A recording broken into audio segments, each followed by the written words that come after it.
విశ్వసనీయతే ఊపిరి, మోసాల బాబు వద్దు జగన్ ముద్దంటున్న జనం, జగన్ అన్న చెప్పాడంటే చేస్తాడంటున్న ప్రజలు.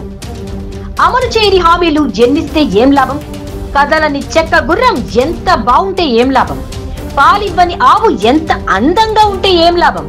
అలాగే అమలు చేయని మేనిఫెస్టోలో ఎన్ని పథకాలు, ఎన్ని హామీలు ఉంటే ఏమి లాభం? అందుకే చెప్పేదే చేస్తాం, చేసేదే చెబుతాం.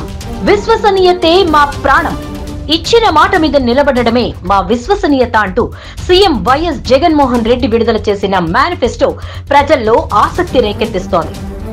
ఆకాశాన్నంటే హామీలు లేవు, ఇంటింట్లో బంగారం గుమ్మరిస్తామనే బొంకులు లేవు, ఊరు వాడ పందిరి వేస్తాం, రోజు మీకు విందు భోజనాలు పెడతామనే మాయలు లేవు.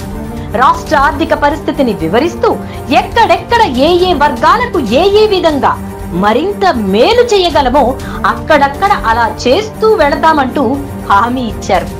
అమ్మఒడి, రైతు భరోసా వంటివి ఆయా వర్గాలకు మేలు చేస్తాయి. ఇక మిగతా పథకాలు ఇప్పటికే అమల్లో ఉన్నవి, వాటిని యథాతథంగా కొనసాగిస్తారు. అన్నింటికీ మించి చంద్రబాబు మాదిరిగా నోటికొచ్చింది చెప్పడం, తరువాత మాట తప్పడం జగన్ వద్ద ఉండదు. ఏది చెబుతారో అదే చేస్తారన్న నమ్మకం ప్రజల్లో ఉండటంతో ఉన్నవి చాలు, ఈ మాత్రం సరిగ్గా అమలైతే ఇంకేం కావాలి, చంద్రబాబు వస్తే అవి కూడా ఇవ్వడు, మాటలు చెప్పి ఓట్లేయించుకుని మోసం చేస్తాడు అని ప్రజలు తమ అనుభవాలను గుర్తు చేసుకుంటున్నారు.